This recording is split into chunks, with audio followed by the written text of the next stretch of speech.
Good morning friend, আমি এতিয়া ওলাইছোঁ ঢেকীয়াখোৱা নামঘৰলৈ আৰু এতিয়া ঢেকীয়াখোৱা নামঘৰলৈ যাত্ৰা কৰিছোঁ লাহে লাহে। আৰু আহি পাই গ'লোঁ আমাৰ ৰঙামাটি তিনিআলি আৰু ৰঙামাটি তিনিআলিৰ পৰা আমি গৈ আছোঁ। চাই থাকক ভিডিঅ'টো, যদি ভাল লাগে like comment share and subscribe কৰি দিব।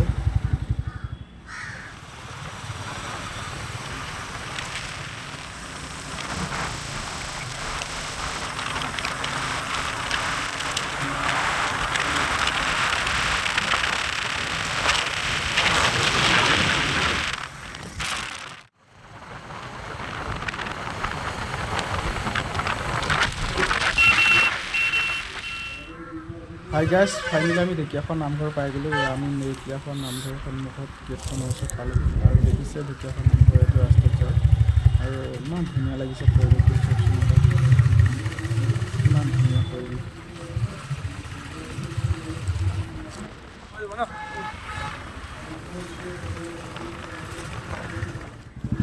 আৰু আহোঁতে আমি আৰু ঢেকীয়াখোৱা নামঘৰ মেইন গেটত পালোহি।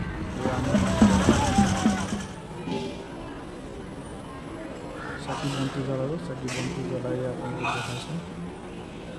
চাওকচোন কিমান পুৰণি গছ।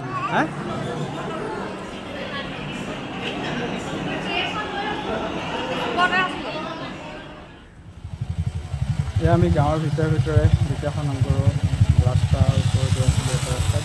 ভিতৰে আহি পালেহি মইনাপুৰীয়া নামঘৰ। চাওকচোন বাৰু মইনাপুৰীয়া নামঘৰ, ইমান ধুনীয়া পৰিৱেশ, ইমান ধুনীয়া জেগাত আছে।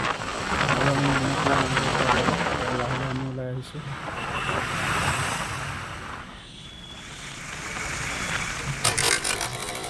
এয়া আহি আমি এতিয়া পালোহি বৰ্তমান শিমলুগুৰি কলাক্ষেত্ৰতে আৰু অলপমান চাইছোঁ।